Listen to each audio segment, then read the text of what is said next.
learn, and I talked about feeling also. So think about how you feel when your mama cooks you a home-cooked meal, and how you feel afterwards, versus how do you feel after you go to McDonald's and you get your little Happy Meal.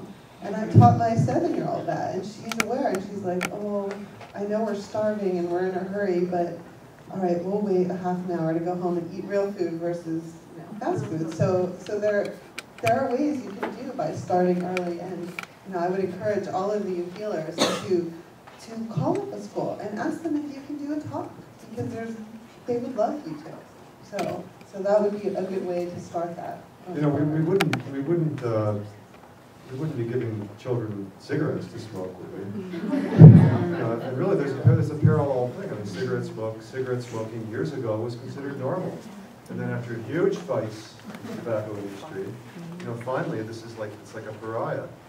But the science is there around sugar and especially diabetes, and so we're just in the beginning stage of that battle, I think, and it starts with kids. And it's really unfortunate that they're the victims. Yeah, but Warren, look at the vending machines in the student lounge. I mean. I know. I'm a mother of 2 kids, and I cook every day, morning and evening. So they don't have a problem that when I invite them, their friends to the birthday parties, and they don't eat anything but cheese pizza. And so I should start to do that, but the school where they go to, it's pretty good. They don't have vending machine, and they recommend, they tell parents to give them healthy snacks. So, but still, there needs to be something to be done. So. I'm just wondering, back to the cigarettes question, is it going to take an obesity lawsuit on the magnitude of cigarettes and trying to change in the political sphere, or as far as incorporating the bottom line when they see that, okay, we're going to get sued if we don't? Well, it could be. I mean, there's a possibility that there could be. This is like fantasy, a war between the insurance companies. if they were to like limit payment on insurance, as far as insurance payments, insurance companies versus the food corporations, because really they're at odds. So if you have 2 cans of soda a day, you have to pay higher premiums? Well, no, I mean, no, not at all. If they were to limit the premiums, okay, and the insurance companies still had to pay for the health care. You see what I'm saying? And all of a sudden they would be at cross purposes. And it's just like that. I mean, a very simple way of doing it, I think. And I'm not a fan of taxes at all, because I think they get wasted. The lottery tax is not going to education anymore, But a lot of people know that the government doesn't like it when you smoke cigarettes. How do they know that? It's not because of the science and all that stuff and education, it's because they know that it's being taxed. So like, wow, the government is taxing this pack of cigarettes. That must mean it's not good for you. And there's this huge warning on it. So I'm doing it.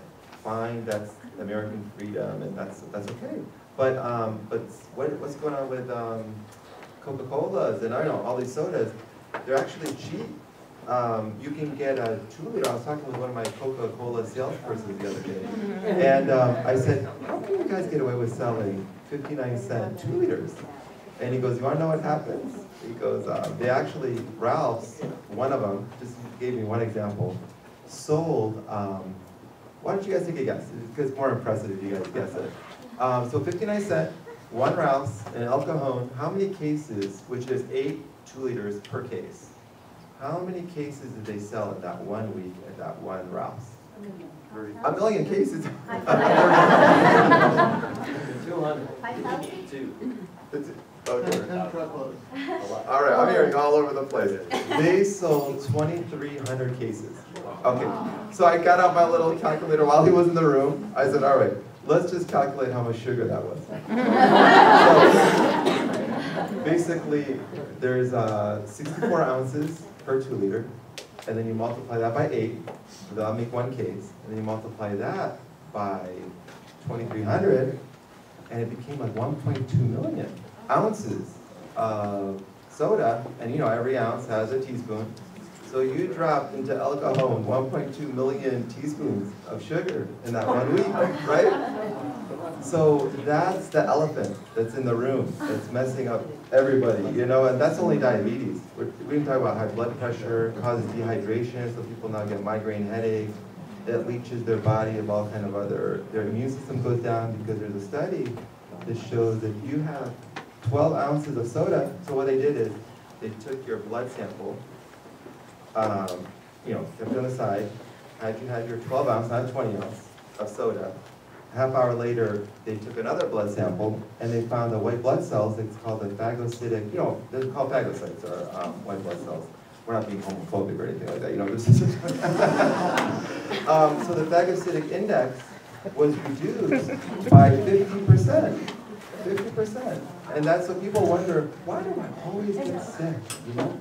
And it's like, well, the first question I ask them, what are you drinking besides water? And I keep it light. I mean, we don't, hopefully we're not getting too heavy here with you guys, but they're always like, well, this is what I drink, and all right, you gotta get rid of that. And I kind of explain it to them, you know, in those kind of easy terms, you know, kind of like what we're talking about, and hopefully it makes some sense. But back to your question about, what was your question?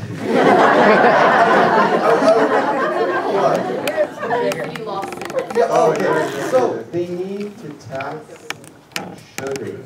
So that way people know that just because the polar bear is giving you that doesn't mean it's good. Because people don't make that connection. Well, if the government doesn't think it's bad, and look at, they're talking about this whole healthcare debate, but sugar must not be that bad because I can get it for 69 cents a 2 liter. So you need the government to back us up. The government is not backing us up right now. And I think, you know, because they're being, you know, they just had the law 2 times. It got shut down by Democrats. And Obama is for it. So there's something going on that I think is criminal, you know, but that's politics. And it might take a, you know, some kind of warfare, you know, like a, you know, lawsuit or, you know, big fight between 2 groups to make a change. So.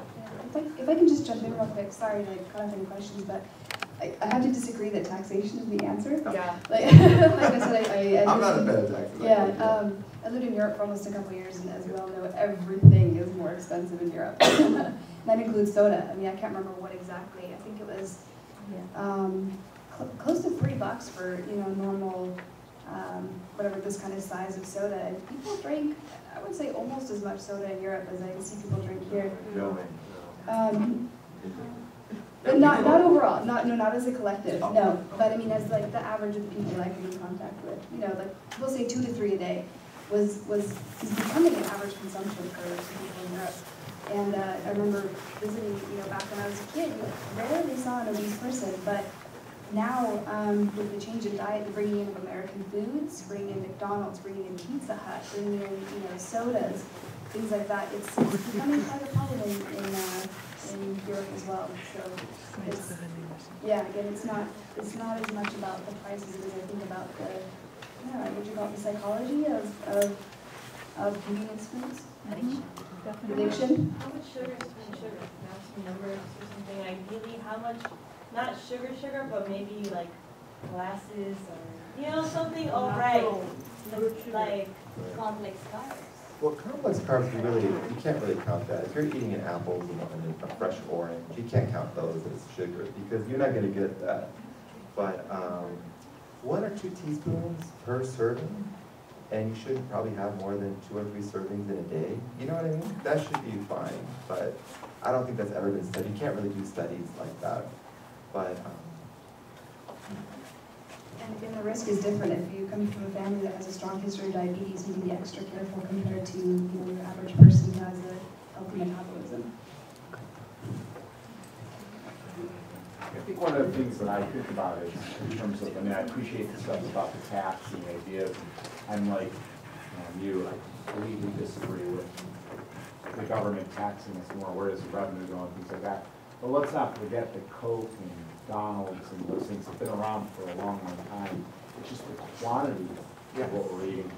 And I think that that's, you know, and I think what goes on here for me, when you think about no more physical education in a lot of states, no more home economics classes, the focus really needs to shift when the pain threshold gets high enough and the evidence is there, to reintroduce through K through 5 and K through 6 education